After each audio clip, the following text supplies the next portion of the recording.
مشاهدينا ومستمعينا في كل مكان، أهلا ومرحبا بحضراتكم في هذا اليوم وفي هذه المنافسة وفي هذا التحدي من هنا من أرضية ميدان التحدي.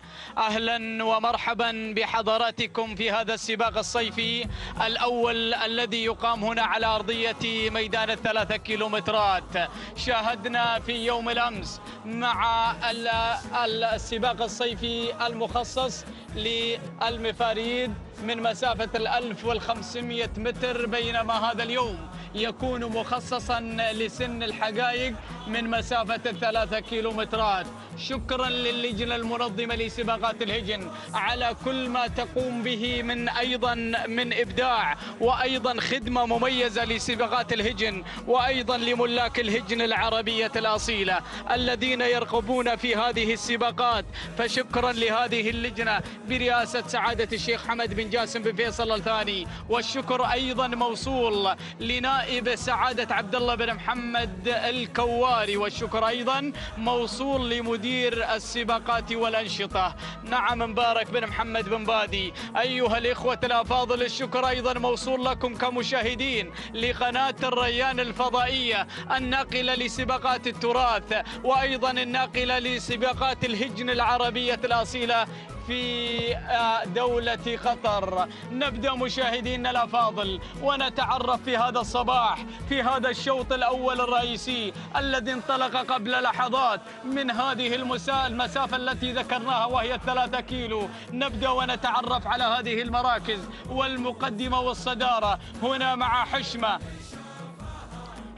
مع ناصر بن عمير بن ناصر الرمزاني النعيمي من يتواجد مع المركز الأول. من يقود هذه المقدمة هنا مع حشمة في المكان الحشيم. المركز الثاني تصل هنا الجزيرة عبد الله بن علي بن راشد المري من يأتي مع الجزيرة مع المركز الثاني. ننتقل للمركز الثالث ومن تتواجد على ثالث المراكز هنا الوصول من هوايل محمد بن عبد العزيز بن حمد العطية من يأتي على المركز الثالث والمركز الرابع. تصل هنا تتقدم هنا مرموقة تعود ملكيتها لسعيد بن محمد بن طفلة من يتواجد على المركز الرابع والمركز الخامس. الوصول هنا من أمانة حمد بن راشد بن حمد آل بحيح. هذه النتيجة مشاهدينا ومستمعينا الأفاضل. نعود إلى مقدمة الشوط. نعود وإياكم أيها الإخوة الأفاضل وهذا الجمهور الغفير المتواجد هنا لحضور هذا السباق. نعم يتواجد هنا ومتفاعل. شكرا أيها الجمهور الحاضر. هذه المقدمة والصدارة مع حشمة ناصر بن عمير بن ناصر الرمزاني النعيمي، ولكن الله 900 متر الأخيرة الخطورة بانت. الخطورة من الجزيرة، من الاسم الخطير، من الاسم الاسطور. هنا يتواجد مع الجزيرة. أراها تتحرك، أراها تريد التسلل. الجزيرة لعبد الله بن علي بن راشد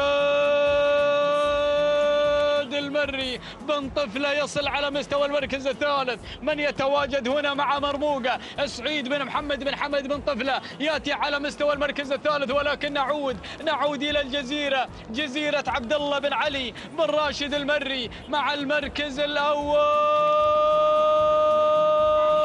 الله، هذا هو الناموس وإلا فلا. مع الجزيرة الخطورة هنا على مستوى المركز الثاني مع مرموقة تريد المكان المرموق. مرموقة هنا مرموقة بن طفلة سعيد بن محمد بن طفلة من يتواجد مع مرموقة، ولكن الجزيرة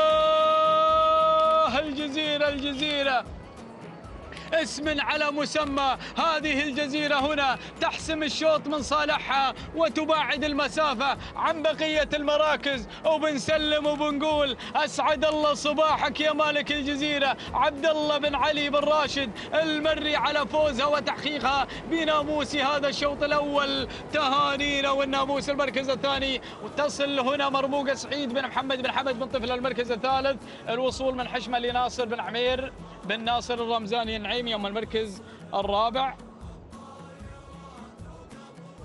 المركز الرابع الوصول هنا من هوايل محمد بن عبد العزيز بن حمد العطية. والمركز الخامس تصل هنا أمانة لحمد بن راشد بن حمد آل بحيح المري. هذه النتيجة مشاهدينا ومستمعينا الأفاضل لهذه المراكز الخمسة الأولى في هذا الشوط. كما نذكر بأن اللجنة المنظمة لسباقات الهجن رصدت الجوائز للمراكز الخمسة الأولى، نعم، في سن المفاريد، وها هي أيضا في هذا اليوم.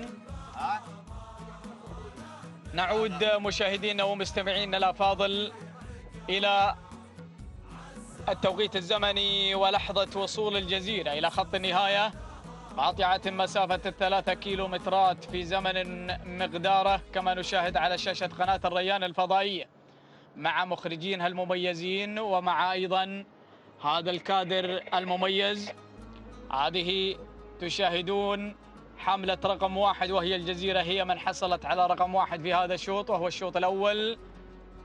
لحظة وصولها إلى خط النهاية قاطعة المسافة في 4 دقائق و41 ثانية، 4 أجزاء من الثانية. تهانينا والناموس نهني عبد الله بن علي بن راشد المري على فوز الجزيرة وتحقيقها بهذا المركز الأول في الشوط الأول. أما المركز الثاني فتصل هنا مرموقة قاطعة المسافة في 4 دقائق 45 ثانية بالوفاء والتمام. تهانينا لمالك مرموقة سعيد بن محمد بن حمد بن طفله المري. أما المركز الثالث يصل هنا شعار الرمزاني مع حشيمة قاطعة المسافة في 4 دقائق 46 ثانية 42 جزءا من الثانية. تهانينا لناصر بن عمير بن ناصر الرمزاني النعيمي. تهانينا والناموس لجميع الإخوة الفائزين.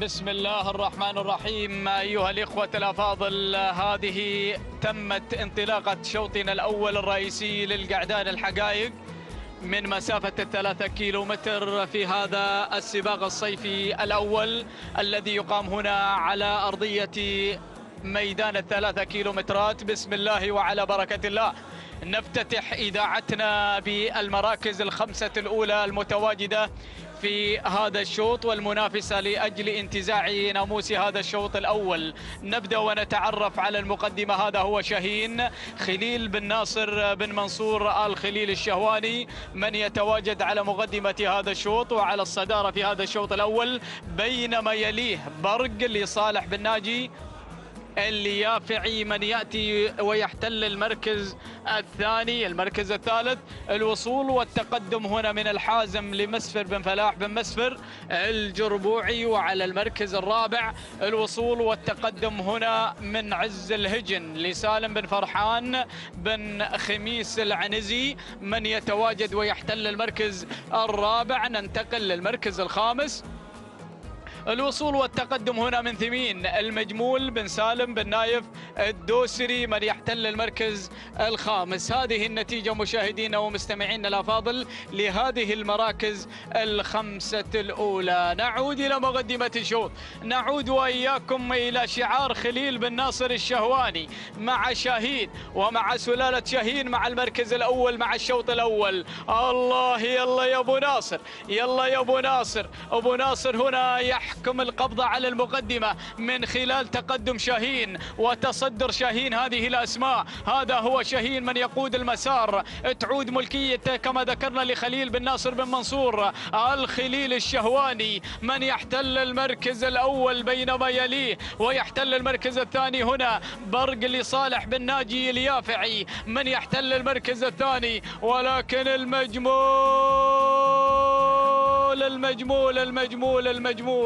المجمول الدوسري هنا لديه كلام آخر، لديه رغبة أخرى كما يرغب جميع الإخوة المشاركين. المجمول هنا رافع راية التهديد، يحتل المركز الثاني هنا مع ثمين. المجمول بن سالم بن نايف الدوسري من يحتل المركز الثاني. المركز الثالث يتواجد هنا برق صالح بن ناجي اليافعي، بينما يحتل المركز الرابع يتواجد فيه الحزم أو الحازم لمسفر بن فلاح الجربوعي. وعلى المركز الخامس الوصول والتقدم هنا من الكاسر، كاسر التيم لصالح بن علي بن جابر المطوع. يلا يا كاسر التيم، نبي كسر تيم يا مطوع. وين يا كاسر التيم؟ في المركز الخامس. نبي المقدمة يا مطوع، نبي المقدمة. نعود إلى مقدمة الشوط، الكيلومتر الأخير، ولا زالت الأمور هنا تسير مع صالح شاهين لخليل بن ناصر الشهواني.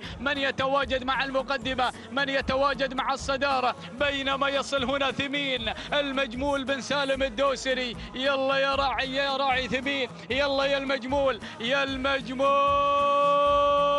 يا الدوسري. أهالي الشحانية يريدون السلام، يريدون السلام الصباحي في هذا اليوم، ولكن كاسر التيم يأتي هنا مطوع مع كاسر التيم مع المركز الثالث. وين يا مطوع؟ روح روح يا مطوع روح. أرى الجماعة يقتربون من لائحة 500 متر الأخيرة. الشوط الأول مع الشهواني، معك يا خليل يا بن ناصر، يا ابو ناصر، يا ابو ناصر، ما شاء الله. هنا مشاهدينا الافاضل، هنا المقدمه مع شاهين خليل بن ناصر الشهواني. المركز الثاني ثمين المجمول بن سالم الدوسري. المركز الثالث كاسر التيم، تعود ملكيته لصالح بن علي بن جابر المطوع، ولكن خليل بن ناصر، بو ناصر مع المقدمة، بو ناصر مع الصدارة، بو ناصر مع ناموس الشوط الأول. الله يا خليل، المجمول خطير، المجمول خطير. المجمول الدوسري هنا يحاول على مستوى المركز الثاني، المركز الثالث كاسر التيم، ولكن الله ختمها خليل الشهواني. أسعد الله صباحك يا ابو ناصر. هذا هو خليل بن ناصر الشهواني يحسم الشوط من صالح تهانينا والناموس لمالك شاهين ناصر. خليل بن ناصر الشهواني المركز الثاني. يصل هنا ثمين المجمول بن سالم الدوسري المركز الثالث. يصل كاسر التيم صالح بن علي بن جابر مطوع المركز الرابع. يصل عز الهجن لسالم بن فرحان العنزي المركز الخامس. يصل على المركز الخامس مصدع لسعيد بن جابر بن ستان المري. هذه النتيجة مشاهدينا ومستمعينا الكرام، هذا هو ملخص هذا الشوط.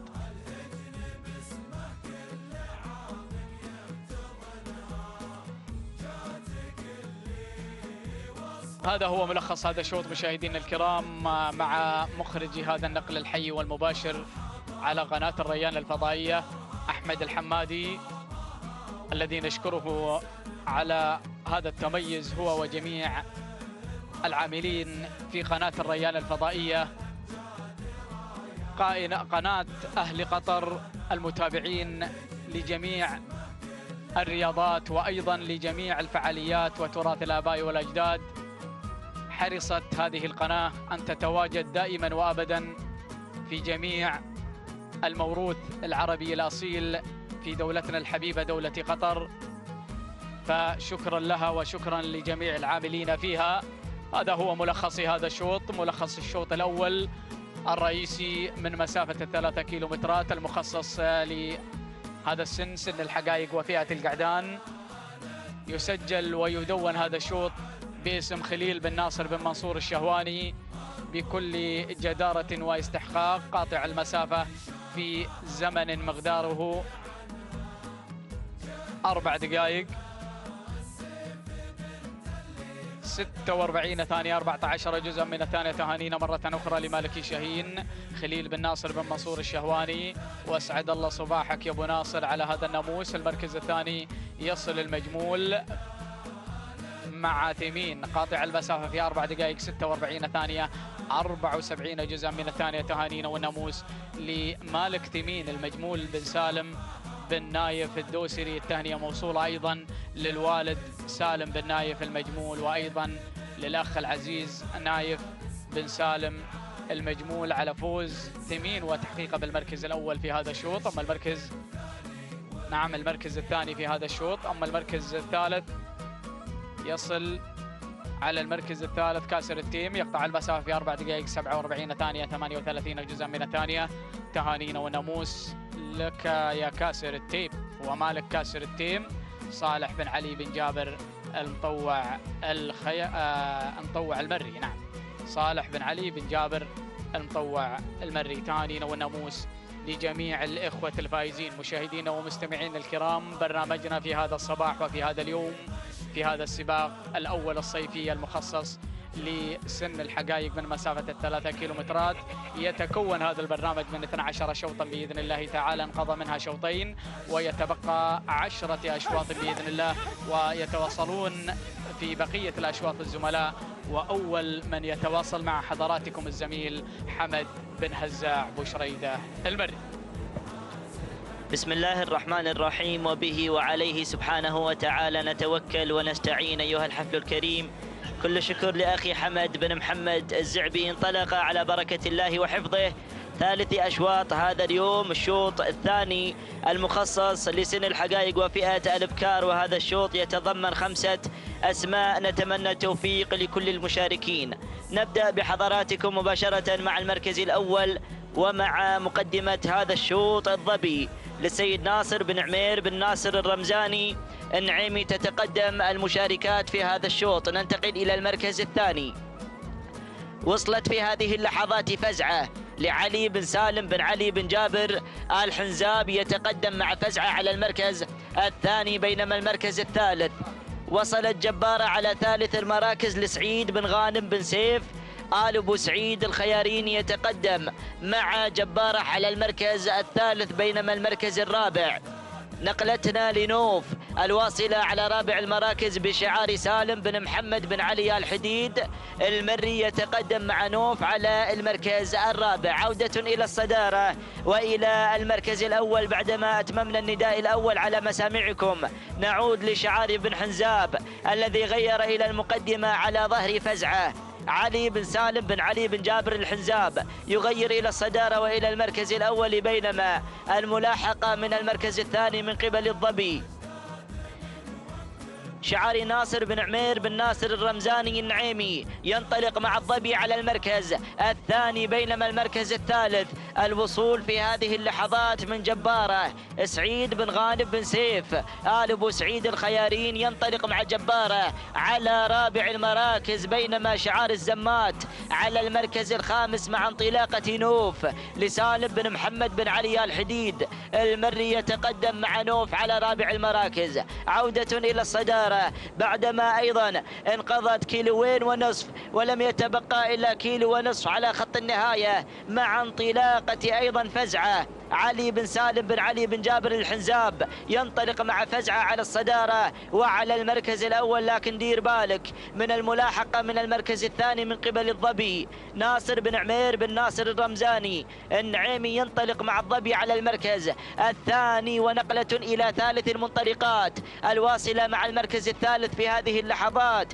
انطلاقة جبارة سعيد بن غانم بن سيف آل أبو سعيد الخيارين قادم مع جبارة على المركز الثالث والرابع. اتحركت نوف، انطلقت نوف في هذه اللحظات. سالم بن محمد بن علي الحديد المري مع أيضا افتتاح الكيلومتر الأخير على خط النهاية على نقطة الصفر، هنالك عند خط الوصول مع المقدمة ومع الصدارة مع انطلاقة شعار النعيمي على ظهر الظبي. ينطلق ناصر بن عمير بن ناصر الرمزاني النعيمي ويقدم الظبي في هذا الشوط، ولكن دير بالك من بن حنزاب القادم والذي يرفع راية التهديد على المركز الثاني مع انطلاقة فزعة لعلي بن سالم بن علي بن جابر الحنزاب، وأيضا على المركز الثالث جبارة سعيد بن غانم بن سيف آل أبو سعيد الخيارين. ومن الجانب الأيمن ارصد الوصول، وصلت نوف، انطلقت نوف.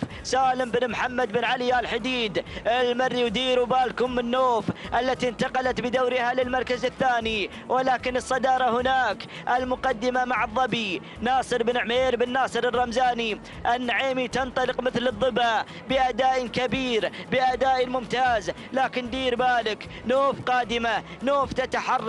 سالم بن محمد بن علي الحديد المري يعلن انطلاق نوف وتحدي نوف، وعليها الرقم 1. والمركز الثالث هناك جبارة قادمة أيضا، سعيد بن غانم بن سيف آل أبو سعيد الخيارين. ولكن خلاص أمتار الحسم، اللحظات الأخيرة، اللحظات الخطيرة. الظبي ونوف، نوف والظبي، يا سلام. خلاص ناصر بن عمير بن ناصر الرمزاني، النعيمي وسالم بن محمد بن علي الحديد مع الأمتار الأخيرة، مع أيضا اللحظات الخطيرة. ولكن خلاص النعيمي أثبت أنه الأقوى في هذا الشوط. ناصر بن عمير بن ناصر الرمزاني، النعيمي يعلن الفوز مع الظبي. المركز الثاني كان من نصيب نوف.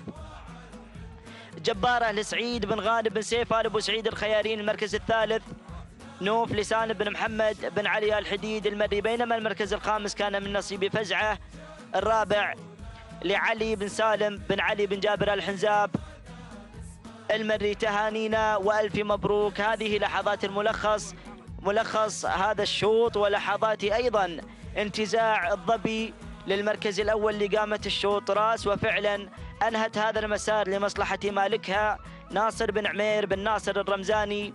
النعيمي من أثبت أنه الرقم الصعب في هذا الشوط مع انطلاقة الظبي. هنيالك على هذا الفوز. هذه كما تتابعون الظبي من انتزعت هذا الشوط بكل جدارة وبكل استحقاق، بعدما أيضا خاضت منافسة قوية مع فزعة ومع نوف التي أيضا نافست حتى الرمق الأخير. هذه لحظات أيضا انتزاع الظبي للمركز الأول. لحظات ونوافيكم بالتوقيت الزمني للحظات وصول الظبي إلى خط النهاية.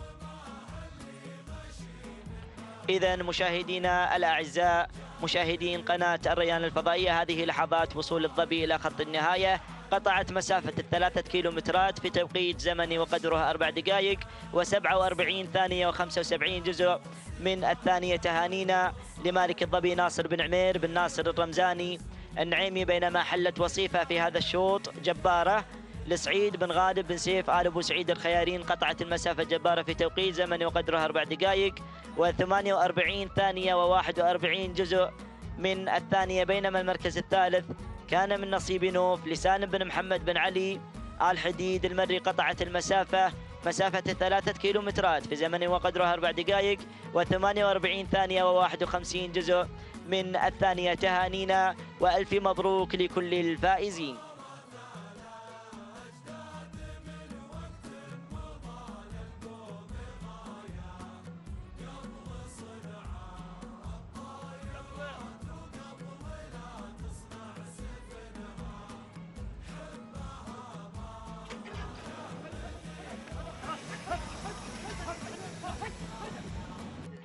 تستمر الانطلاقات والتحديات مع تواصل سلسلة أشواط هذا الصباح في هذا اليوم المخصص لسن الحقائق من مسافة 3 كيلومترات، المسافة التي قررت من اللجنة المنظمة لسباقات الهجن. ينطلق على بركة الله وحفظه رابع الأشواط في المجموع، وهذا الشوط مخصص للحقائق القعدان، الشوط الثاني للحقائق القعدان. ونبدأ مباشرة مع الصدارة ومع المركز الأول مياس للسيد فهد بن ناصر بن منصور آل خليل الشهواني. أيضا شعار الشوط الرئيسي يتقدم شعار شاهين على ظهر مياس على المركز الأول. ننتقل للمركز الثاني.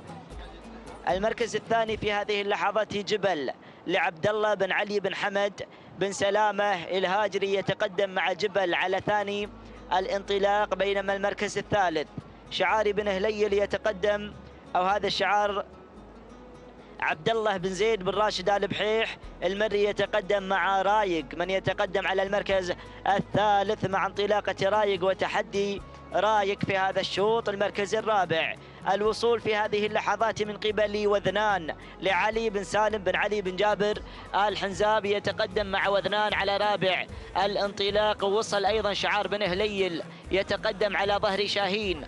طالب بن فرج بن هادي بن هليل آل غفران المري ينطلق مع شاهين على المركز الخامس. هذه إذن النداء الأول أتممناه على مسامعكم، لنعود مباشرة إلى الصدارة وإلى شعار الشهواني.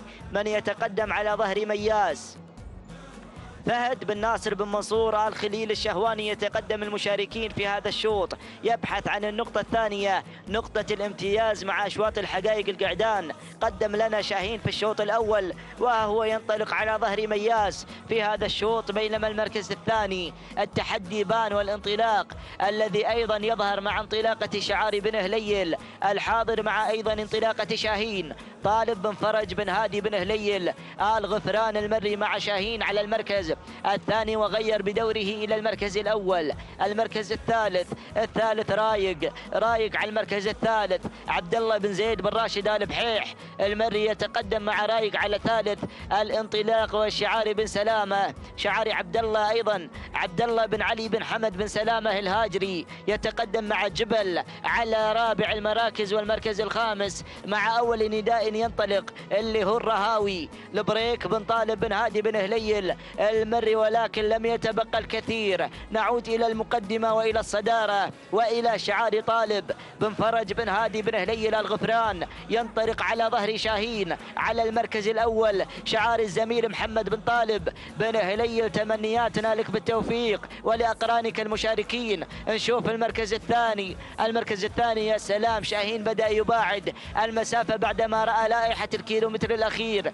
المركز الثاني مياس فهد بن ناصر بن منصور آل خليل الشهواني. والمركز الثالث رايق، وصل رايق لعبد الله بن زيد بن راشد آل بحيح المري. والمركز الرابع أول نداء للنداوي ناصر بن محمد بن عويضة البعيرين. والمركز الخامس شعاري بن هليل الآخر ينطلق على ظهر الرهاوي بريك بن طالب بن هادي بن هليل المري، ولكن الحق ما تلحق. شوف بن هليل غادر بالمركز الأول على ظهر شاهين. بفرج ينطلق طالب بن فرج بن هادي بن هليل آل غفران مع المركز الأول، ومتابعة أيضا الزميل محمد بن طالب بن هليل. يا سلام يطير بالمقدمة وبصدارة مع آخر نصف كيلو على خط النهاية، والعصا في الابطان. ينطلق بثقة الكبار، بثقة العمالقة. يا سلام. المركز الثاني النداوي قادم، ناصر بن محمد بن عويضة البعينين قادم يرفع راية التهديد. والمركز الثالث دير بالك أيضا من انطلاقة رايق عبد الله بن زيد بن راشد آل بحيح المري. والمركز الرابع بن هليل. الكل قادم يا أبو فرج مع انطلاقة شاهين. انطلق شاهين، أعلن المغادرة، أعلن الانطلاق. ما شاء الله، طالب بن فرج بن هادي بن هليل الغفران يقود هذا الشعار وهذا الاسم إلى برار الناموس، إلى التحدي الأخير. يا سلام، 100 متر والسلام لبن هليل. سلام بن هليل، سلام لطالب بن فرج بن هادي بن هليل الغفران المري على فوز شاهين وانتزاعه لهذه النقطة مع أيضا هذا السباق المحلي الأول. تهانينا وألف مبروك. المركز الثاني كان من نصيب النداوي لناصر بن محمد بن عويضة البعينين. المركز الثالث رايق لعبد الله بن زيد بن راشد آل بحيح المري. المركز الخامس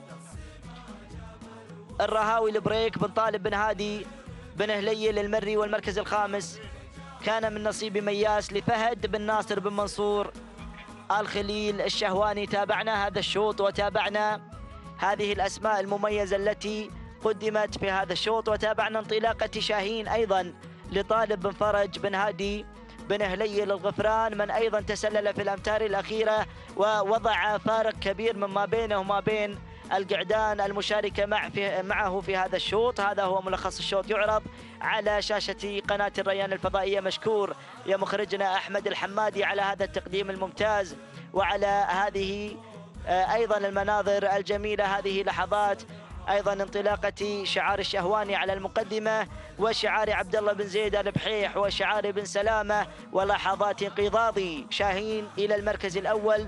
وعلى بقية المشاركين طالب بن فرج بن هادي بن هليل آل غفران ينتزع المركز الأول وينتزع نقطة هذا الشوط، ويقطع مسافة 3 كيلومترات. كما تشاهدون هذه لحظات وصول شاهين إلى خط النهاية، قطع مسافة 3 كيلومترات في توقيت زمني وقدرها 4 دقائق و58 ثانية و14 جزءا من الثانية. تهانينا وألف مبروك لطالب بن فرج بن هادي بن هليل آل غفران. كما لا ننسى أن نهني الزميل محمد بن طالب بن فرج بن هليل على فوز شاهين في هذا الشوط. المركز الثاني كان من نصيب النداوي لناصر بن محمد بن عويضة البوعينين. النداوي قطع مسافة 3 كيلومترات في زمن وقدره 5 دقائق بدون ثواني و71 جزء من الثانية، بينما المركز الثالث كان من نصيب رايق عبد الله بن زيد بن راشد آل بحيح المري. قطع مسافة هذا السباق في زمن وقدره 5 دقائق وثانية 21 جزء من الثانية. تهانينا وألف مبروك لكل المشاركين.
بسم الله الرحمن الرحيم. مشاهدينا الكرام، متابعينا الافاضل، اسعد الله صباحكم وطاب جميع اوقاتكم بكل خير. اهلا ومرحبا بحضراتكم من هنا من ارضيه ميدان الشحانيه لسباقات الهجن العربيه الاصيله. ومع هذا السن، سن الحقائق، نعم، يحمل هذا الشوط 4 أسمان مشاركة في هذا الشوط تبحث عن نقطة صباحية في هذا اليوم. ينطلق بحفظ الله تعالى شوطنا الخامس المخصص للإبكار الحقائق من مسافة 3 كيلومترات. نبدأ وإياكم ونرحل سريعا مع المقدمة والبداية. والمركز الأول صوغة لناصر بن خليل بن ناصر الخليل الشهواني. شعار الشوط الأول الرئيسي يحضر في هذا الشوط يلا يا ابو خليل. يبحث عن النقطة الثانية في هذا الصباح. المركز الثاني الوصول والقدوم من انطلاقة التماس مع المركز الثاني لمحمد بن علي بن محمد بن جرحب المري. أما المركز الثالث فالوصول والقدوم من بوح لسالم بن علي بن حمد بن سلامة الهاجري. المركز الرابع مثايل لعبد المحسن بن علي بن محمد آل سعيدان. ها هي المراكز المتقدمة الأولى، ونعود وإياكم إلى انطلاقة صوغة وإلى شعار ناصر بن خليل بن ناصر الخليل الشهواني. ولكن شعار بن سلامة يصل ويغير مجريات الأمور مع بوح لسالم بن علي بن سالم بن سلامة الهاجري. ولكن أرى اللي تقدمت وتسللت بدورها إلى المركز الأول مثايل تغير مجريات الأمور لعبد المحسن بن علي بن حمد آل سعيدان. المركز الثاني بوح لسالم بن علي بن حمد بن سالم الهاجري. المركز الثالث الوصول من صوغة لناصر بن خليل بن ناصر الخليل الشهواني. أما المركز الرابع فالوصول من التماس لمحمد بن علي بن حمد الجرحب المري. نعود إلى الصدارة والبداية مع مثايل لشعار بن سعيدان مع عبد المحسن بن علي بن محمد آل سعيدان المري. يقدم لنا انطلاقة مثايل في المركز الأول. المركز الثاني بوح لسالم بن علي بن حمد بن سلامة الهاجري. يا بن سعيدان بن سلامة ما لها مان. يا سلام يا سلام، انفراد كلي ما بين الأخوة المشاركين. المركز الثالث صوغة لناصر بن خليل بن ناصر الخليل الشهواني. المركز الرابع التماس لمحمد بن علي بن محمد الجرحوب. ولكن الصدارة والمقدمة مع مثايل. الله الله الله، الكيلومتر الأخير، بوابات العبور، صفارة الأنذار. يا سلام، مثايل مع بن سعيدان مع الصدارة والبداية والمقدمة الأولى. وبن سلامة واصل مع بوح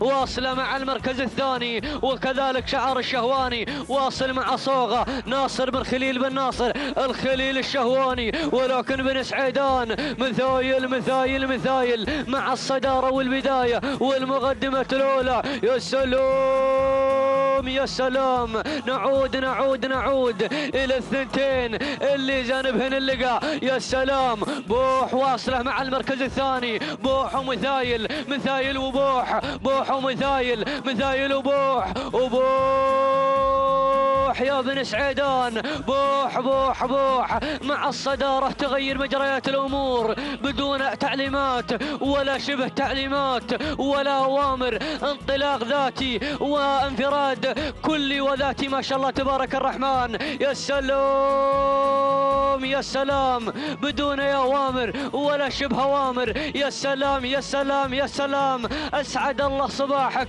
وبنقول سلام بوح، سلام بن سلامة، سلام. أسعد الله صباحك على هذا الفوز المميز وعلى هذا الانتصار. يا سلام، تسلم يمينك واسعد الله صباحك مرة أخرى يا بن سلامة على هذا الفوز المميز وعلى هذا الانتصار وبدون أوامر ولا شبه أوامر. المركز الثاني وصلت فيه مثايل عبد المحسن بن علي بن محمد آل سعيدان المري. المركز الثالث وصلت صوغة لناصر بن خليل بن ناصر الخليل الشهواني. أما المركز الرابع وصلت التماس لمحمد بن علي بن محمد الجرحب. تهانينا والناموس لمالك بوح سالم بن علي بن حمد بن سلامة الهاجري.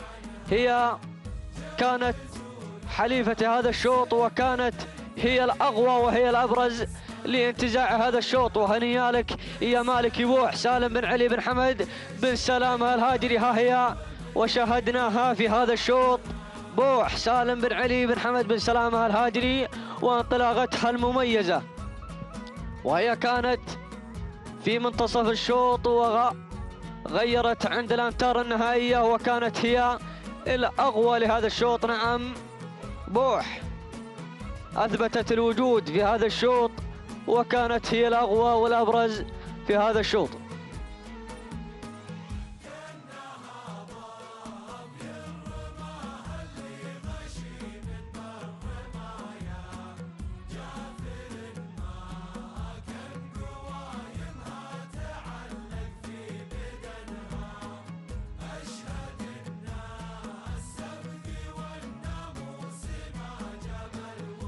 إذا مشاهدينا الكرام مستمعين الأفاضل، شاهدنا وإياكم بوح قاطعة المسافة، مسافة 3 كيلومترات، قاطعة المسافة في توقيت زمنيا مقداره 4 دقائق 51 ثانية 16 جزءا من الثانية. تهانينا وناموس لمالك بوح سالم بن علي بن حمد بن سلامة الهاجري. المركز الثاني اللي ما قصرت مثايل لعبد المحسن بن علي بن محمد آل سعيدان المري، قاطعة المسافة في زمن وغدره 4 دقائق 52 ثانية 16 جزءا من الثانية. تهانينا والناموس لمالك مثايل عبد المحسن بن علي بن محمد آل سعيدان المري. أما المركز الثالث فوصلت صوغة نعم لناصر بن خليل بن ناصر الخليل الشهواني، قاطعة المسافة في توقيت زمني مقداره 4 دقائق 55 ثانية 33 جزءا من الثانية. تهانينا والناموس لجميع الفائزين وحظ أوفر لمن لن يحالفه الحظ.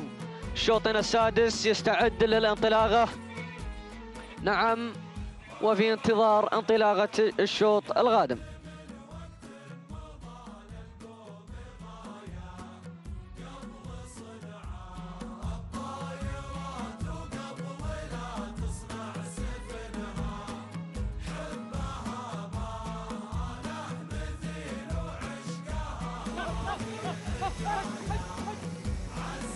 أيضا مشاهدينا الكرام ومستمعين الأفاضل، التواصل يستمر والانطلاقات مستمرة من هنا من هذا الصباح.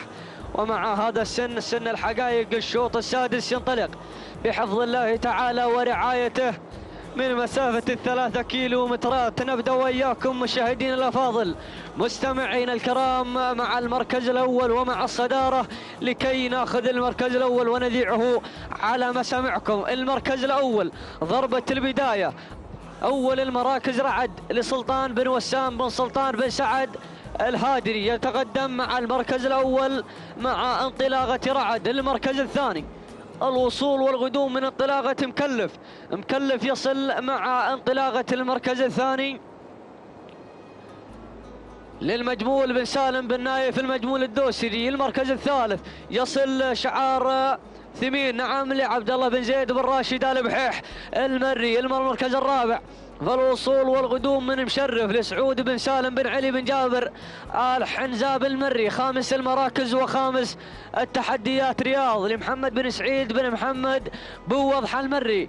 هو ندانا الأول للخمسة المراكز الأولى أتممناه على مسامعكم، ونعود وإياكم إلى المركز الأول وإلى الصدارة والبداية والمقدمة مع رعد لسلطان بن وسام بن سلطان بن سعد الهاجري، والكل يبحث عن نقطة صباحية في هذا اليوم. المركز الثاني يصل مع المركز الثاني مكلف للمجمول بن سالم بن نايف المجمول الدوسري. والمركز الثالث يسلم ثمين لعبد الله بن زيد بن راشد آل بحيح المري. أما المركز الرابع في الوصول من انطلاقة رياض لمحمد بن سعيد بن محمد بوضح المري. والمركز الخامس ويتسلل إلى المركز الرابع مشرف سعود بن سالم بن علي بن جابر آل حنزاب المري. لن يتغير جديد أيها الحفل الكريم مشاهدينا الأفاضل. نعود إلى الصدارة والبداية. الله رعد مع البداية لسلطان بن وسام بن سلطان بن سعد الهادري مع البداية، ورا الوصول والقدوم من انطلاقة ثمين لعبد الله بن زيد بن راشد آل بحيح. يا سلام يا سلام، الخطوة منصورة من ابو زيد يا مالكي رعد. المركز الثالث شعار المجمول يقدم لنا مكلف المجمول بن سالم بن ناصر بن نايف المجمول الدوسري. اما المركز الرابع في الوصول والقدوم من انطلاقة المتحد فهد بن ناصر بن منصور بن خليل الشهواني. اول نداء للمتحد. الله الله الله. المركز الخامس انطلاقة اجواد او اجود للحميدي بن محسن بن راشد بن محسن بن نديلة. الله الله. الكيلومتر الاخير بوابات العبور صفارة الانذار. الله الله الله. الرعد يتقدم مع الصدارة والبداية. والله الله الله بدون اوامر ولا شبه اوامر. انطلاق ذاتي. الله الله الله. وانفراد كلي ما شاء الله تبارك الرحمن. والوصول من انطلاق ثمين واصل مع المركز الثاني. يا سلام يا سلام يا سلام لعبد الله بن زيد بن راشد آل بحيح. يا سلام. يلا يا مالك رعد. واصل ثمين لعبد الله بن زيد بن راشد آل بحيح. والمركز الثالث شعار المجمول يقدم لنا مكلف ولكن خلاص قفل الشوط قفل بدون اوامر ولا شبه اوامر. ال500 متر النهائية. يا سلام يا سلام. انطلاقة رعد مع المركز الاول. الله الله الله. اسعد الله صباحك يا مالك رعد. الله. سلطان بن وسام بن سلطان بن سعد الهاجري ها هو تشاهدونه عبر شاشات قناة الريان الفضائية. ولكن الله ثمين واصل مع المركز الثاني. غادم غادم غادم. يا سلام. ولكن خلاص بدون اوامر ولا شبه اوامر على الاطلاق. اسعد الله صباحك. قام راس وانتهى الشوط راس وفعلا هو الاقوى وهو الابرز لهذا الشوط. سلام سلام سلام. واسعد الله صباحك وبنقول سلام سلام رعد سلام سلام سلطان بن وسام بن سلطان بن سعد الهاجري. وسلمة يمينك على هذا المساير الطيب. المركز الثاني كان الوصول من ثمين لعبد الله بن زيد بن راشد آل بحيح المري. المركز الثالث الوصول من عجود للحميدي بن محسن بن راشد بن محسن بن نديلة. المركز الرابع وصل مكلف للمجمول بن سالم بن نايف المجمول. المركز الخامس المتحد لفهد بن ناصر بن منصور آل خليل الشهواني. مشاهدينا الافاضل شكرا ونهني كذلك رعد مالك رعد سلطان بن وسام بن سلطان بن سعد الهاجري على حصوله وانتزاعه لهذا الشوط. وانطلاقة رعد ما شاء الله تبارك الرحمن وانطلاقه وانتزاعه للمركز الاول واندفاعه. هذا هو ملخص الشوط تشاهدونه الان وانطلاقته في هذا الشوط. وقام راس وانتهى الشوط راس. وشكرا كذلك مرة اخرى لسلطان بن وسام بن سلطان بن سعد الهاجري وبدون اوامر ولا شبه اوامر ما شاء الله تبارك الرحمن.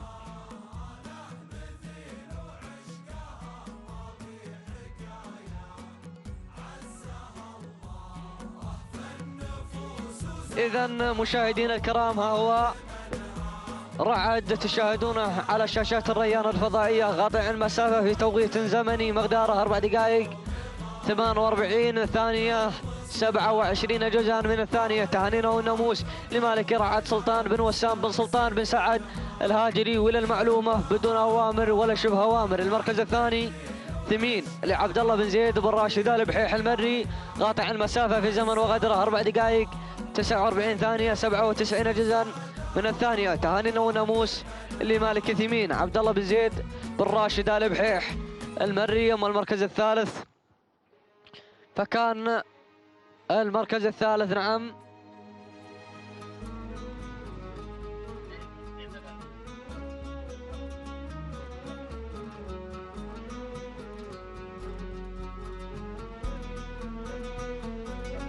المركز الثالث كان الوصول من عجود للحميدي بن محسن بن راشد بن محسن آل نديلة المري قاطع المسافة في توقيت زمني مقداره 5 دقائق 2 من الثواني 17 جزءا من الثانية. تهاني وناموس لمالك عجود الحميدي بن محسن بن راشد بن محسن بن نديرة. تهانينا والناموس لجميع الفائزين، وحظنا وفر لمن لن يحالف الحظ.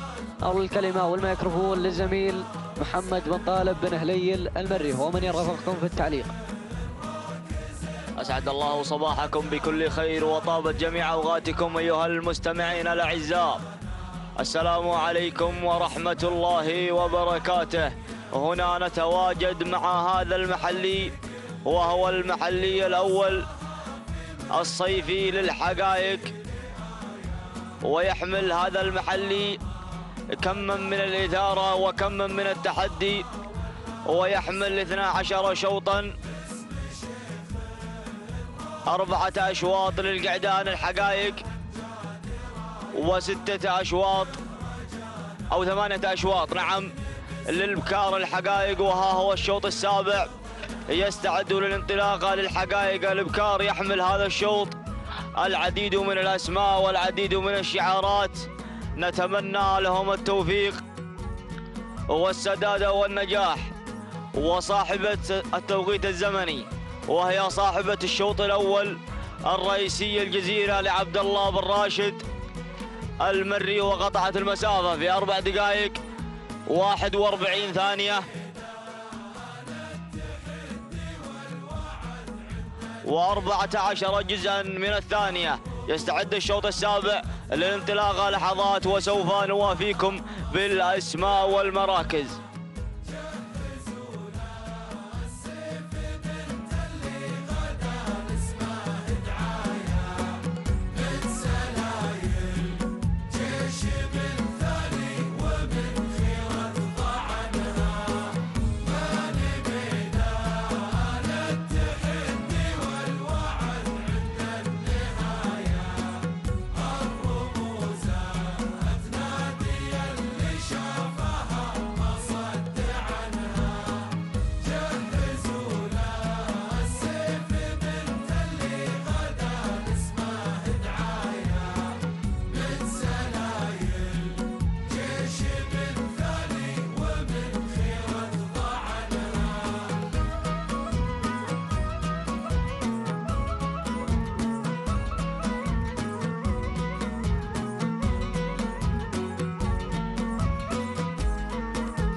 بسم اللهم نبدأ وبسم اللهم نستعين.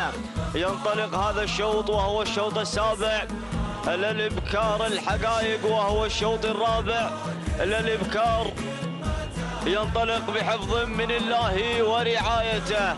هذا الشوط يحمل العديد من الأسماء ويحمل شعارات لامعة تزين لنا أرضية هذا الميدان. نبدأ مع الصدارة ونبحر مع المقدمة لكي نرى هنا السالمية محمد بن ناصر بن مسفر الخليل الشهواني هنا على الصدارة وعلى المقدمة. تتسيد هذا الموقف وهذا الجمع الغفير.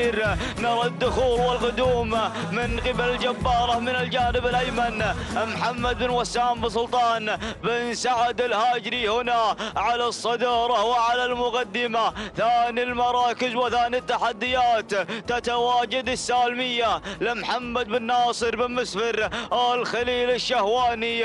ننتقل إلى ثالث المراكز وإلى ثالث المراتب لكي نرى اليمامة لمحمد بن مبارك بن حمد بن عبد الله الخليفة هنا يتواجد على ثالث المراكز وثالث التحديات. رابع المراكز تتواجد غدارة لسالم بن محمد بن علي الحديد المري يتواجد هنا بتحديات غدارة على رابع المراكز. ولكن نرى التدخل ونرى القدوم من العنود لصالح بن علي بن حمد بن جرحب المري هنا تتسلل إلى رابع المراكز. تتراجع غدارة قليلا لسالم بن محمد بن علي الحديد الشهواني. أتممنا نداؤنا سالم بن محمد بن علي الحديد المري. نعم أتممنا نداؤنا للمرة الأولى على التوالي للخمسة مراكز للخمسة نجوم للفايف ستار. وبكم نعود إلى الصدارة وبكم نعود إلى المقدمة لكي نرى هنا السالمية لمحمد بن ناصر بن مسفر الخليل الشهواني على الصدارة وعلى المقدمة. ونرى جبارة على ثاني المراكز بتحديات محمد بن وسام بن سلطان بن سعد الهاجري على ثاني المراكز. وتنتقل إلى المرتبة الأولى وتنتقل إلى الصدارة. ولكن نرى السالمية هنا تحاول وتباريها جنبا لجنب المملوكة لمحمد بن ناصر بن مسفر الخليل الشهواني. نرى هنا بن خليفة يصل وتصل هنا اليمامة لمبارك بن محمد بن حمد بن عبد الله الخليفة يتواجد على ثالث المراكز. رابع المراكز تصل العنود ويصل صالح بن علي بن حمد بن جرحب المري على رابع المراكز ورابع التحديات. خامس المراكز لا تزال اليمامة أو غدارة نعم لسالم بن محمد بن علي الحديد المري على خامس المراكز وخامس التحديات. نعود والعود أحمد نعود إلى الصدارة ونعود إلى المقدمة لكي نرى جبارة لمحمد بن وسام بن سلطان بن سعد بن سعد الهاجري. نعم ثاني المراكز يصل هنا مبارك بن محمد بن حمد بن عبد الله الخليفة على ظهر اليمامة ليشن الغارة ويشن هذا التحدي مقابلا لجبارة. ولكن نرى بن جرحب تصل العنود لصالح بن علي بن حمد بن جرحب المري يأتي هنا على ثالث المراكز بتحديات هذا الشعار بتحديات هذا الاسم. رابع المراكز لا تزال السالمية لمحمد بن ناصر بن مسفر الخليل الشهواني.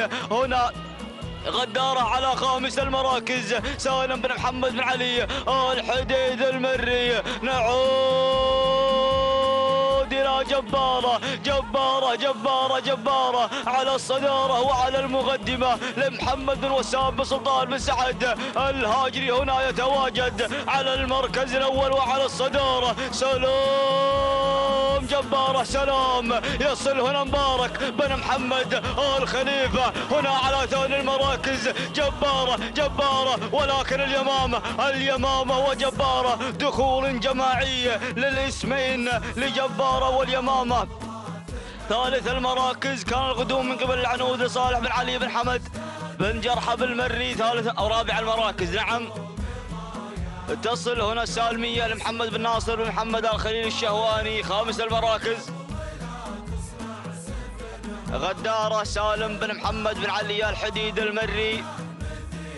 تابعنا هنا هذا الشوط وتابعنا جبارة واليمامة في صراع ثنائي منذ البداية حتى النهاية، وسوف نوافيكم بالمركز الأول من هذه الاسمين من بين محمد بن وسام بن سلطان بن سعد الهاجري وبين مبارك بن محمد بن حمد بن عبد الله الخليفة. نرى هذا الملخص لهذا الشوط، ونرى اليمامة هنا على الصدارة، ونرى جبارة تباريها جنبا لجنب.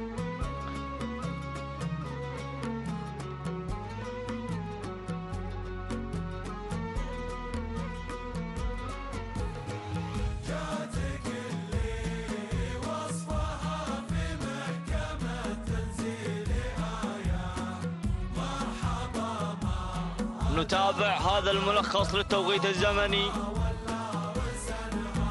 وصاحبة المركز الأول فهي جبارة لمحمد بن وسام بن سلطان بن سعد الشهواني. تهانينا أو الهاجري، نعم تهانينا والف مبروك لصاحب جبارة، وقطعت هذه المسافة بتوقيت زمني 4 دقائق 44 ثانية و11 جزءا من الثانية. تهانينا والف مبروك لمحمد بن وسام بن سلطان بن سعد الهاجري على هذا الفوز والانتصار. ثاني المراكز أتت هنا اليمامة بتوقيت زمني 4 دقائق 44 ثانية 15 جزءا من الثانية. تهانينا والف مبروك لمبارك بن محمد بن حمد بن عبد الله الخليفة. وثالث المراكز كان القدوم من قبل العنود، وقطعت هذه المسافة بتوقيت زمني 4 دقائق بلا شك 51 جزءا من الثانية، أو 51 و57 جزءا من الثانية. تهانينا والف مبروك لصالح بن علي بن حمد بن جرحب المري. تهانينا والف مبروك لجميع الفائزين، وحظا أوفر لمن لم يحالفه الحظ.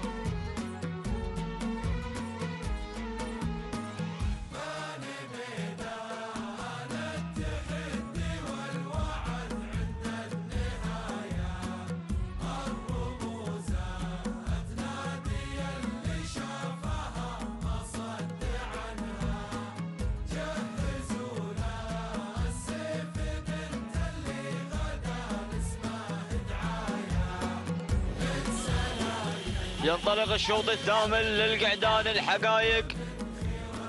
بسم الله نبدأ وبسم الله نستعين. ينطلق هذا الشوط للقعدان الحقائق، وهو الرابع للقعدان والثامن في مجمل الأشواط. نبدأ مع الصدارة ونبدأ مع المقدمة لكي نرى مشهور لمحمد بن صالح بن حنظل الطلاب الفهيدة على المركز الأول وعلى الصدارة. ثاني المراكز وثاني التحديات يأتي هنا سراب لمحمد بن زيد بن علي بن نديلة آل الشيبة، يأتي هنا على ثاني المراكز وثاني التحديات. ثالث المراكز يأتي القدوم من قبل درب لمحسن بن عبد الهادي بن علي بن نديلة المري. ورابع المراكز ورابع التحديات يأتي القدوم والدخول من قبل المختبر لسالم بن فرحان بن خميس الغضوري العنزي. هنا يأتي على رابع المراكز ورابع التحديات. خامس المراكز يأتي هنا دخان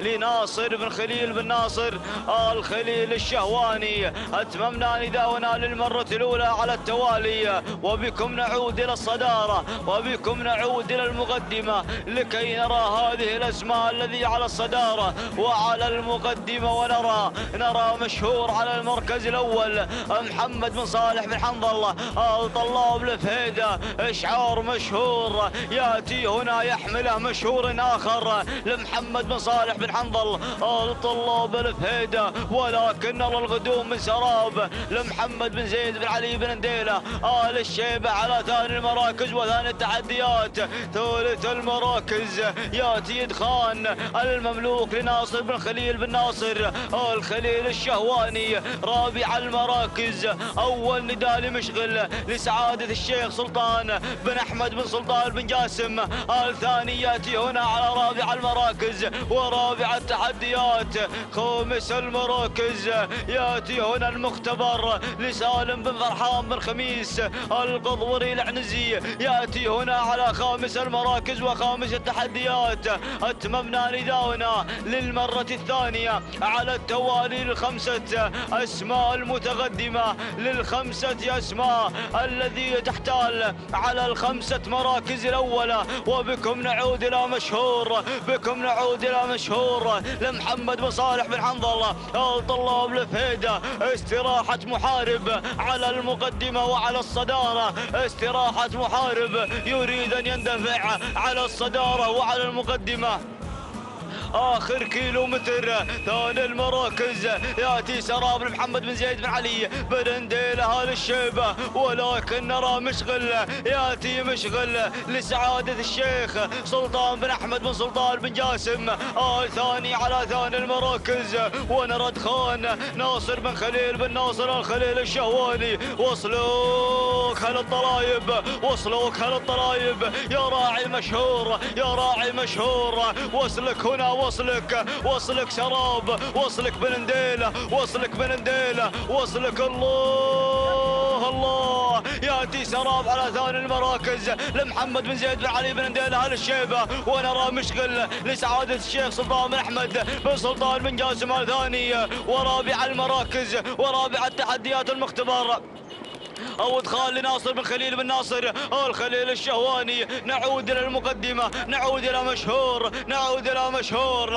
هذا المكان لا يستحق استعارة استراحة محارب يا راعي مشهور. حرك الحديدة، حرك الحديدة. ولكن بن نديله، بن نديله مشغل، مشغل يأتي مشغل لسعادة الشيخ سلطان بن أحمد بن سلطان بن جاسم الثاني. يا سلام الله يفرق الصفوف إلى زحف الزحوف، وهنا يتربع على عرش الصدارة قائلا أنا حاضر لهذا الموقف. نرى القدوم، درب يصل درب محسن بن عبد الهادي بن علي بن نديله. درب يا اخوان، شم درب، وصل درب، ياتي درب من حيث لا نعلم. يا سلام يا بن نديله، يا سلام يا بن نديله. هنا يقلب موازين هذا الشوط، يقلب موازين هذا الشوط ويضرب باليد من حديد. اشكرك يا بن نديله، اشكرك يا بن نديله على هذا الاداء الذي قدمه.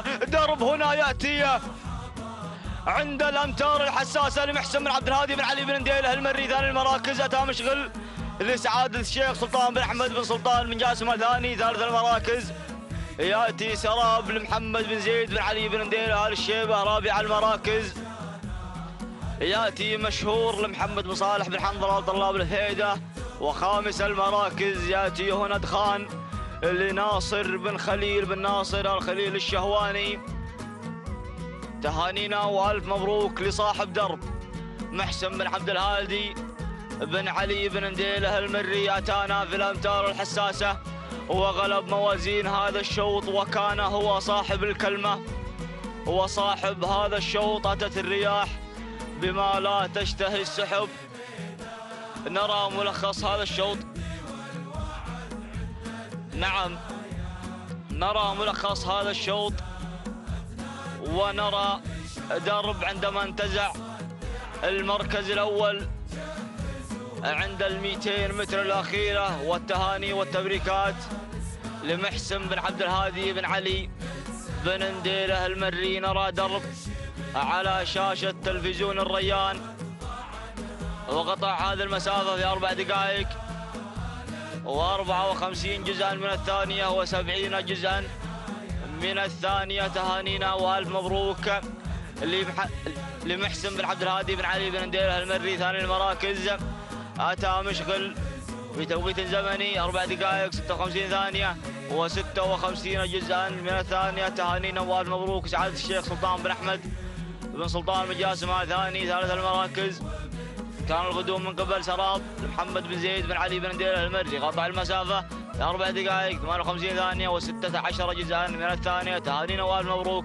لجميع الفائزين، وحظا اوفر لمن لم يحالفه الحظ. انقل الكلمة والميكروفون للزميل حمد بن هزاع ابو شريدة.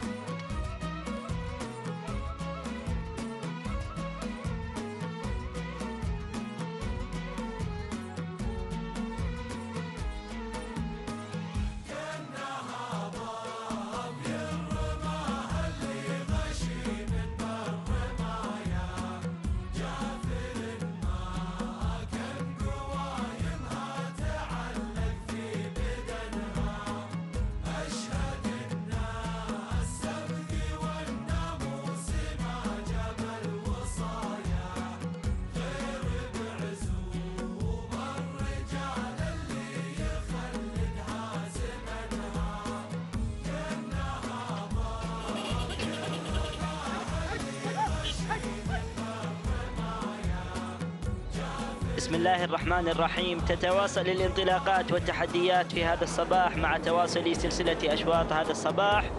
ينطلق بحفظ الله ورعايته 9 الأشواط في المجموع، وهذا شوط مخصص لفئة الحقائق الإبكار. تمنياتنا بالتوفيق لكل المشاركين. نذهب بحضراتكم مع المقدمة ومع الصدارة ومع ضربة البداية. وأول المنطلقين شعار السيد عبد الله بن ناصر بن منصور الشهواني الهاجري. يتقدم المشاركات على ظهر الشاهنية على المقدمة وعلى المركز الأول. ننتقل إلى المركز الثاني.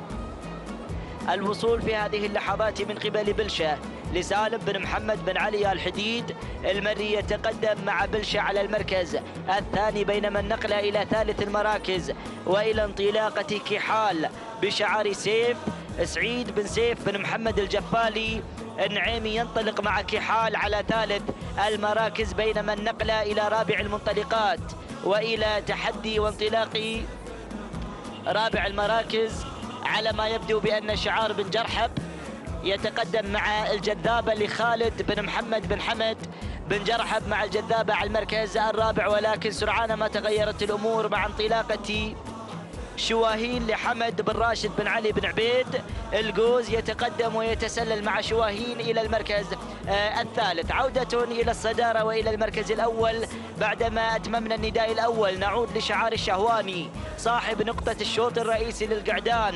ينطلق باحثا عن النقطة الثانية على ظهر الشاهنية عبد الله بن ناصر بن منصور الشهواني الهاجري. يتقدم المشاركات بيد وأقدام الشاهنية على المركز الأول، ولكن دير بالك من القادمة على المركز الثاني بلشة سالم بن محمد بن علي الحديد. المري يتقدم مع بلشة على المركز الثاني، والنقلة إلى ثالث المراكز. وصلت الأسماء ووصلت الشعارات مع انطلاقة العنود عبد العزيز بن محمد بن عويضة البعينين مع العنود على المركز الثالث والمركز الرابع. شعار بن جرحب يتقدم على ظهر الجذابة لخالد بن محمد بن حمد بن جرحب المري، بينما المركز الخامس انطلاقة كحال سعيد بن سيف بن محمد الجفالي النعيمي يقدم كحال في هذا الشوط. عودة إلى الصدارة وإلى التغيير الذي طرى وجرى على المركز الأول مع انطلاقة بلشة لسالم بن محمد بن علي الحديد. المري يقدم بلشة في هذا الصباح وعليها الرقم 1 وتطمع بانتزاع الفوز وانتزاع المركز الأول، ولكن الأسماء قادمة والشعارات واصلة مع هذه اللحظات.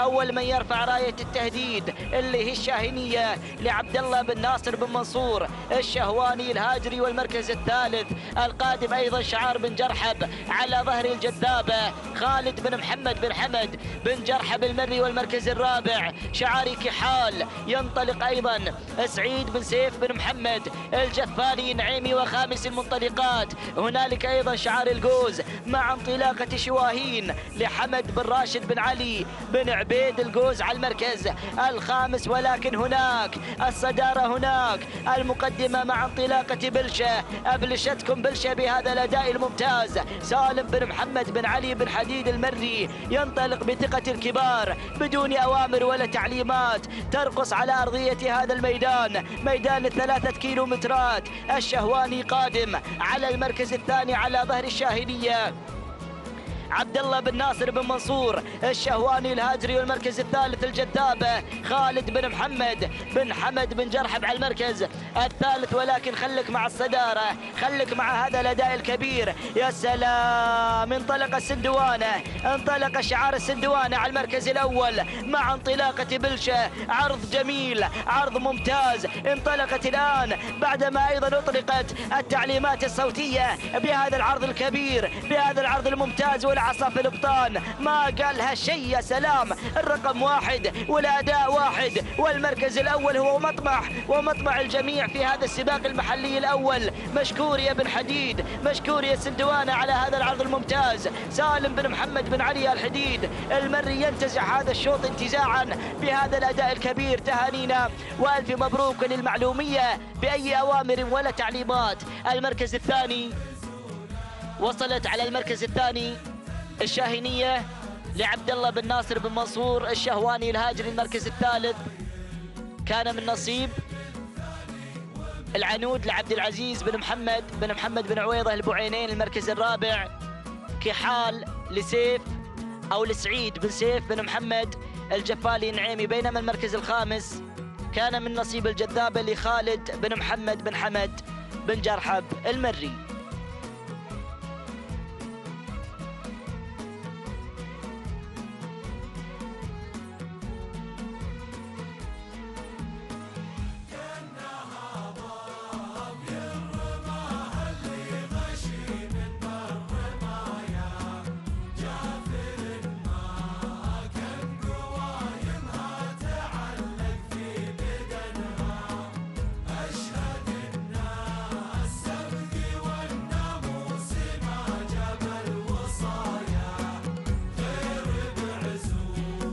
مشاهدينا ومتابعينا الكرام، تابعنا ملخص هذا الشوط وانطلاقة بلشة من حصدت المركز الأول بكل امتياز.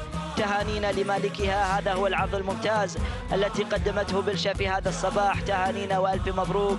قطعت مسافة 3 كيلومترات في توقيت زمني ممتاز ومميز، 4 دقائق و47 ثانية و88 جزء من الثانية بدون أوامر ولا تعليمات. تهانينا وألف مبروك لمالك بلشة سالم بن محمد بن علي الحديد المري. بينما المركز الثاني وصلت على المركز الثاني الشاهينية لعبد الله بن ناصر بن منصور الشهواني الهاجري. قطعت مسافة 3 كيلومترات الشاهينية في زمن وقدره 4 دقائق و58 ثانية و20 جزء من الثانية. بينما حلت على المركز الثالث اللي هي العنود على ثالث المراكز لعبد العزيز بن محمد بن عويضة البعينين. وقطعت أو عفوا المركز الثالث كان من نصيب كحال لسعيد بن سيف بن محمد الجفالي النعيمي. قطعت المسافة في 5 دقائق و5 ثواني و62 جزء من الثانية. تهانينا إذن وألف مبروك للجميع وحظا أوفر لمن لم يحالف الحظ.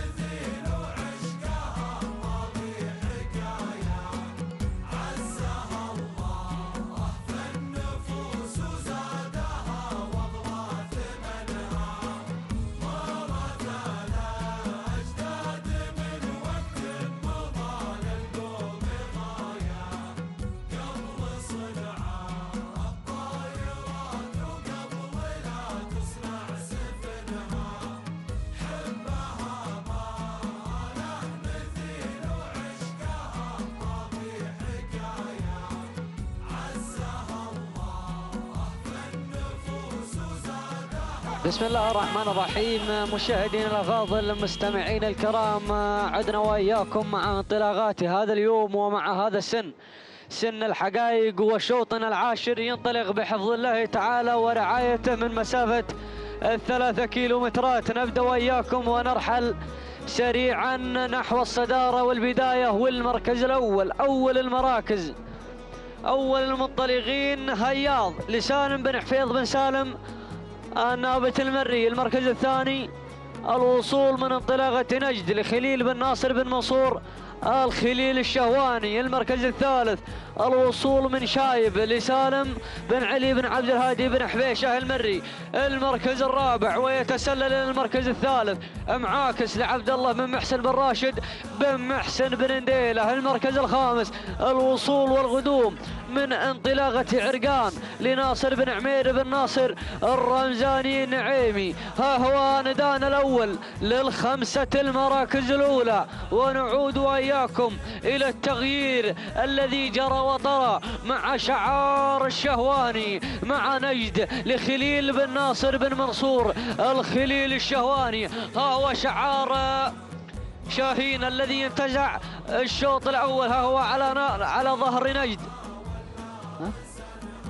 المركز الثاني يتقدم ويصل هياض لسالم بن حفيظ بن سالم النابت المري. المركز الثالث يتقدم معاكس لعبد الله بن محسن بن راشد بن محسن آل نديله. المركز الرابع الله، شوف الوصول والقدوم الذي جرى وطرى مع عرقان لناصر بن عمير بن ناصر الرمزاني النعيمي. المركز الخامس يصل ويتقدم شعار بن حبيشه مع انطلاقة شايب سالم بن علي بن عبد الهادي بن حبيشه المري. نعود وإياكم إياه الحفل الكريم إلى انطلاقة نجد وإلى اندفاعته بدون أوامر ولا تعليمات لخليل بن ناصر بن منصور بن خليل الشهواني. الله الله الله، اقتربنا من لائحة الكيلو والنصف. نعم، ها هي دخلنا أجواء الكيلو والنصف. المركز الثاني يصل ويتقدم عرقان لناصر بن عمير بن ناصر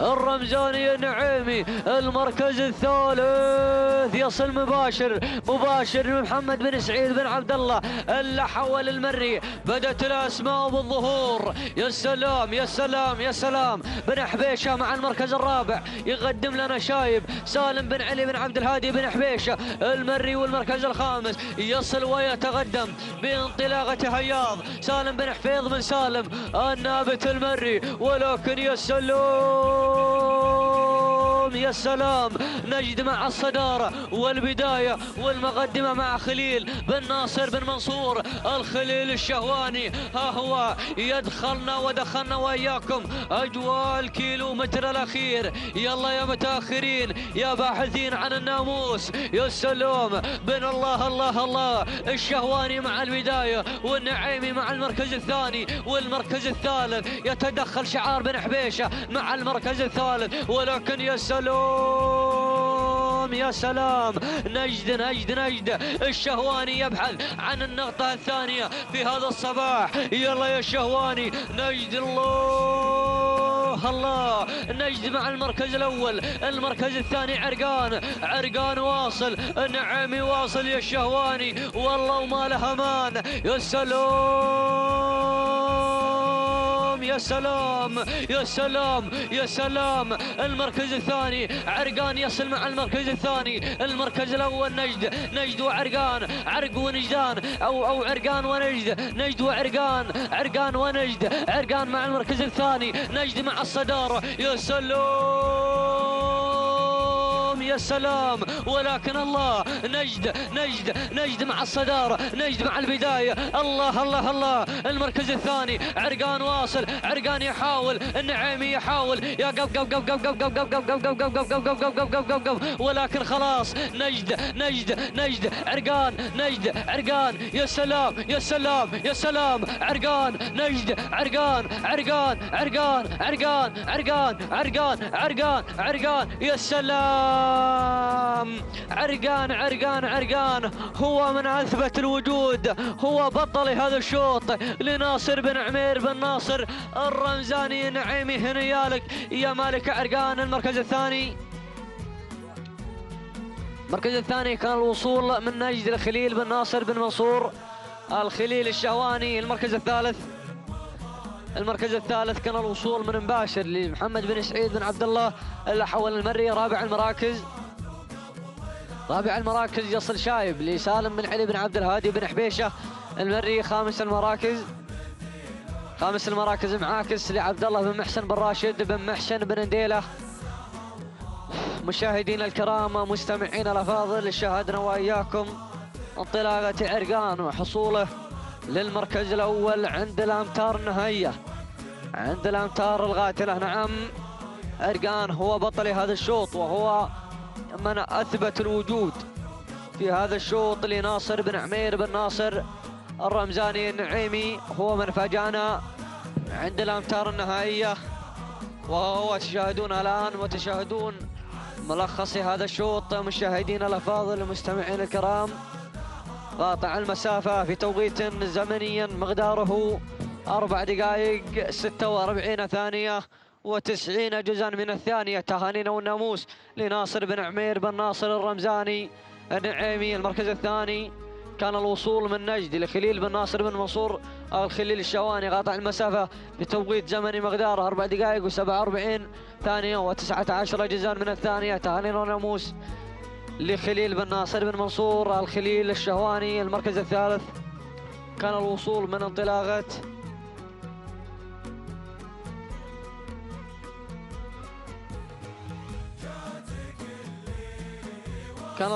انطلاقة مباشر، نعم، لمحمد بن سعيد بن عبد الله الحول، قاطع المسافة في توقيت زمني مقداره 4 دقائق 46 ثانية 34 جزءا من الثانية. تهانينا وناموس لجميع الفائزين، وحظ أوفر لمن لن يحالفه الحظ. شوطنا القادم يستعد للانطلاقة، ويرافقكم بالتعليق والإذاعة محمد بن طالب بن هلي للمري.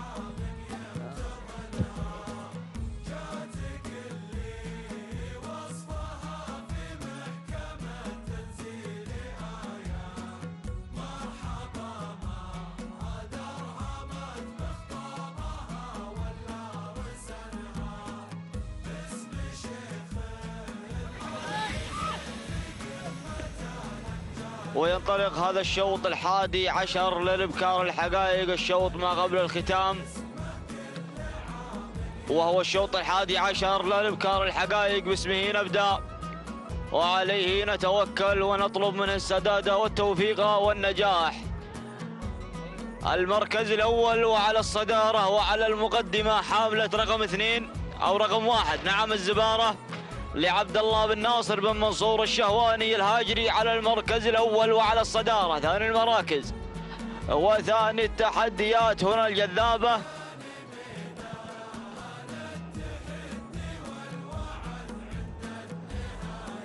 ثاني المراكز القدوم هنا من دمعة لعبد الله بن ناصر بن خميس السنيدي على ثاني المراكز. وثاني التحديات ثالث المراكز وثالث التحديات القدوم والدخول من مقيضة لمحمد بن سعيد بن عبد الله الحول المري على ثالث المراكز وثالث التحديات. نعود إلى الصدارة ونعود إلى المقدمة لكي نرى الزبارة على المركز الأول عبد الله بن ناصر بن منصور الشهواني الهاجري على المركز الأول وعلى الصدارة. هذا الشعار صاحب الشوط الأول الرئيسي للقعدان على ظهر شاهين هنا يتواجد على ظهر الزبارة في هذا الشوط ليقدم هذا الاسم المثير، هذا الاسم الخطير. ولكن وصلوك الجماعة أول الواصلين تصل هنا مقيضة لمحمد بن سعيد بن عبد الله الحول المري، أو ثالث المراكز تصل دمعة لعبد الله بن ناصر بن خميس السنيدي. هذه الأسماء 3 أسماء على خط واحد على مستوى واحد تريد أن تنطلق انطلاقا واحد. من هي صاحبة هذا الشوط؟ من هي صاحبة هذه الكلمة؟ نرى مغيضة على الصدارة وعلى المقدمة لمحمد بن سعيد بن عبد الله الحول المري. سلام، هذه مغيضة على المركز الأول وعلى الصدارة، ترقص طرب على هذا الميدان. ولكن تعود الزبارة إلى ثاني المراكز، تعود الزبارة تريد أن تسترجع حقوقها المنهوبة لعبد الله بن ناصر بن منصور الشهواني الهاجري. ثالث المراكز القدوم من مغيضة لمحمد بن سعيد بن عبد الله الحول المري. نعود إلى المركز الأول ونعود إلى دمعة لعبد الله بن ناصر بن خميس السنيدي على الصدارة وعلى المقدمة. ها هي دمعة على المركز الأول وعلى الصدارة، ولكن الغدوم مغيضة تصل على ثاني المراكز. محمد بن سعيد بن عبد الله الحول المري يأتي هنا على ثاني المراكز أو ثالث المراكز. نعم، نعود إلى الصدارة ونعود إلى المقدمة، نعود إلى صاحب دمعة. دمعة على الصدارة، دمعة على المقدمة. نرى الزبارة تتحرك على ثاني المراكز. 800 متر أخيرة، أين سوف يذهب هذا الشوط الأقرب للناموس؟ فهي دمعة دمعة دمعة دمعة لعبد الله بن ناصر بن خميس السنيدي. الله، نرى الزبارة، نرى تحركات الزبارة على ثاني المراكز. يصل عبد الله بن ناصر بن منصور الشهواني الهاجري، ولكن دمعة لا تزال الزبارة تحاول على ثاني المراكز. دمعة والزبارة تعود دمعة إلى المركز الأول. الزبارة تحاول على ثاني المراكز. دمعة والزبارة، الشهواني والسريدي. الله، أهالي السلطنة يطالبونك بنقطة صباحية، ولكن هنا الزبارة الشهواني، ولكن أهالي السلطنة أبناء الشحانية وأهالي السلطنة في صراع ثنائي. دمعة الزبارة، أين سوف يذهب هذا الشوط؟ حائل بين هذين الاسمين. دمعة الزبارة، دمعة. الله، أهالي السلطنة أسعد الله صباحكم يا أهالي السلطنة لانتزاع دمعة لعبد الله بن ناصر بن خميس السنيدي ثاني المراكز. أتت الزبارة عبد الله بن ناصر بن منصور الشهواني الهاجري ثالث المراكز. هنا مغيضة لمحمد بن سعيد بن عبد الله الحول المري. هانينا والف مبروك لصاحب دمعة عبد الله بن ناصر بن خميس السنيدي.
التوقيت الزمني لدمعة لعبد الله بن ناصر بن خميس السنيدي قطعت المسافة في 4 دقائق 52 ثانية و72 جزءا من الثانية. تهانينا والف مبروك لأهالي السلطنة للانتزاع دمعة للمركز الأول. ثاني المراكز أتت الزبارة بتوقيت زمني 4 دقائق 53 ثانية و30 جزءا من الثانية. تهانينا والف مبروك لعبد الله بن ناصر بن منصور الشهواني الهاجري ثالث المراكز.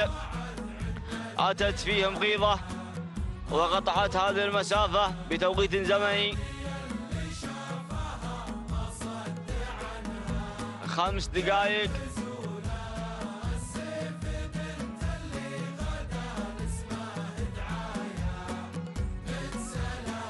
و15 ثانية و7 أجزاء من الثانية. تهانينا والف مبروك لمحمد بن سعيد بن عبد الله الحول المري. تهانينا والناموس لجميع الفائزين، وحظا أوفر لمن لم يحالفه الحظ.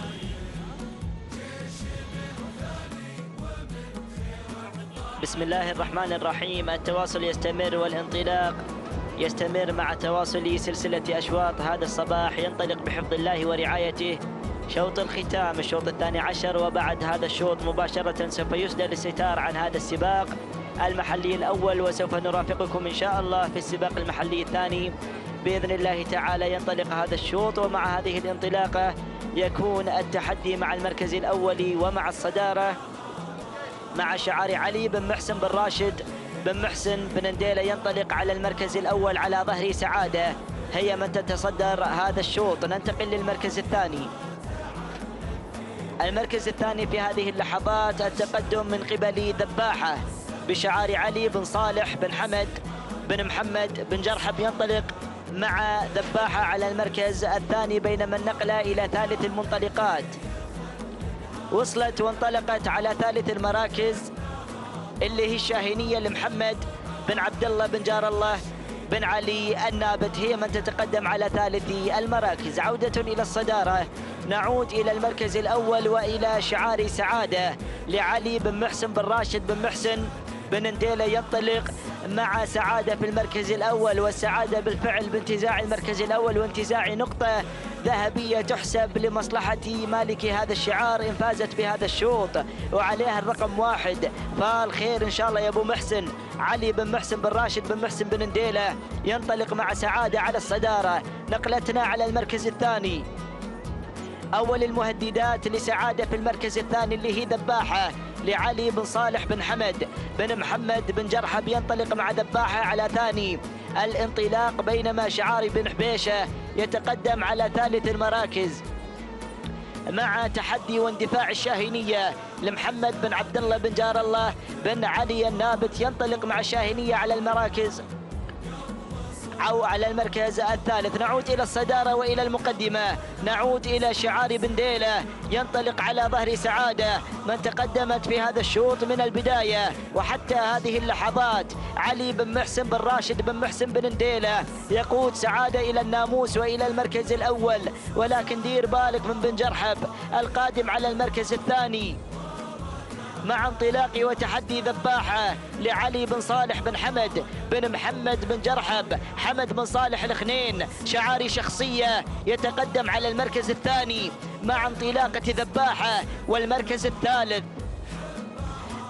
الثالث شعاري بن حبيشة يتقدم على ظهر الشاهينية لمحمد بن عبد الله بن جار الله بن علي النابت، مع أيضا انطلاقة الشاهينية على المركز الثالث. ولكن العودة هناك، العودة إلى حيثما تكون الصدارة، حيثما يكون الانطلاق مع سعادة ومع ذباحة وسعادة. علي بن محسن بن راشد بن محسن بن نديلة يسير جنبا إلى جنب مع انطلاقة أبو صالح علي بن صالح بن حمد بن محمد بن جرحب على المركزين الأول والثاني. الثالث الشاهينية محمد بن عبد الله بن جار الله بن علي النابت. ولكن خلاص يبدو أن المنافسة انحصرت ما بين شعار بن ديلة وما بين شعار بن جرحب على المركزين الأول والثاني. نقطة الختام، نقطة شوط الختام مع انطلاقة سعادة علي بن محسن بن راشد بن محسن بن نديلة، والمركز الثاني أيضا ذباحة على ثاني الانطلاق لعلي بن صالح بن حمد بن محمد بن جرحب. التنافس الخطير، ولم تصدر التعليمات حتى الآن، ما زالت الأوامر أيضا طفيفة بالجهاز اللاسلكي فقط لا غير مع انطلاقة سعادة وانطلاقة ذباحة تقترب رويدا من الصدارة، تريد أن تفترس المركز الأول مع شعار شخصية صاحبة شلفة في هذا الموسم، شعار حقق الكثير من الإنجازات. ينطلق الآن، يندفع مع ذباحة علي بن صالح بن حمد بن محمد بن جرحب، يقدم ذباحة في هذا الشوط، ولكن السعادة مع سعادة علي بن محسن بن راشد بن محسن بن نديلة، وبدون أوامر ولا تعليمات. العصا في الابطان، الآن مثبت على ظهر سعادة، ما قالها شيء، وعليها الرقم 1. وذباحة تحركت، انطلقت ذباحة على المركز الثاني، تبحث عن كل ما هو ناموس، عن كل ما هو فوز مع شعارك الاثنين. ولكن خلاص بن ديلة قفل على هذا الشوط، انطلق مع المركز الأول. هنيالك أيضا يا بن ديلة يا مالك سعادة على انتزاع هذه النقطة، نقطة شوط الختام. سلام بن ديلة، سلام على هذا الفوز وعلى هذا التفوق مع هذا الشوط. ألف مبروك لعلي بن محسن بن راشد بن محسن بن نديلة على هذا الفوز وعلى هذا الناموس. المركز الثاني كان من نصيب ذباحة لعلي بن صالح بن حمد بن محمد بن جرحب، بينما المركز الثالث كان من نصيب الشاهينية لمحمد بن عبد الله بن جار الله بن علي النابت.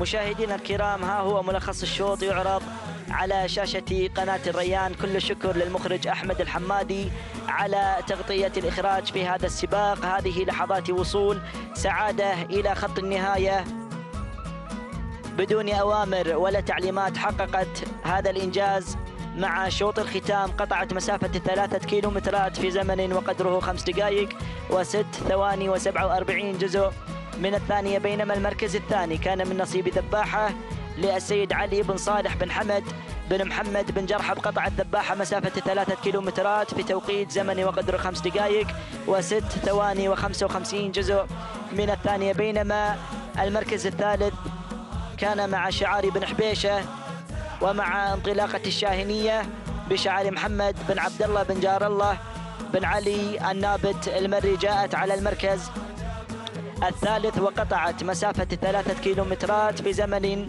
وقدره 5 دقائق وأيضا 28 ثانية و6 أجزاء من الثانية. إلى هنا مشاهدينا الكرام نكون قد وصلنا إلى ختام هذا السباق. هذا هو ملخص السباق يعرض على حضراتكم. الشوط الرئيسي ذهب مع الجزيرة لعبد الله بن علي بن راشد المري، وهي أيضا صاحبة أفضل توقيت زمني في هذا الصباح 4 دقائق و41 ثانية و4 أجزاء من الثواني. بينما الشوط الرئيسي للقعدان ذهب مع شاهين لخليل بن ناصر بن منصور آل خليل الشهواني، هو من انتزع الشوط الأول للقعدان. بينما الأسماء الأخرى تعرض على حضراتكم. 12 شوط تابعناها في هذا الصباح.